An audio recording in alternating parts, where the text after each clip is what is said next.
What if the only thing limiting your prayer life is not because of God's ability, but your willingness to ask? Let me tell you this, do not be afraid to ask big things from the Lord.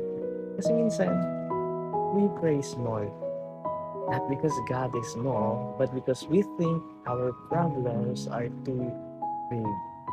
Minsan naman, sa tingin natin yung past natin disqualifies us to pray to the Lord. Or minsan, parang imposible talaga yung pinapanalangin natin.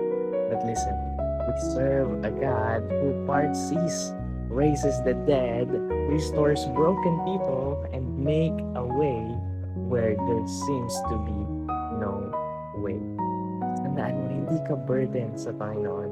Hindi ka sobra-sobra sa Panginoon. In fact, He invites you to come boldly. Sabi sa Matthew chapter 7, verse 7, ask and it will be given to you.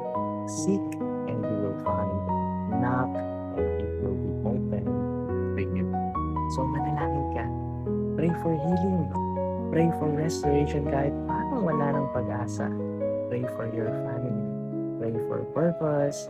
Pray for breakthrough. Kasi faith is not about how safe your prayers are.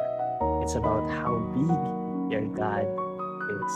And remember, the Lord is able to do exceedingly abundantly above all that we ask or think.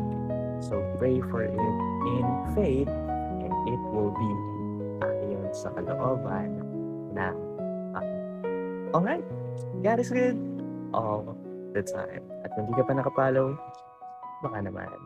God bless. Bye!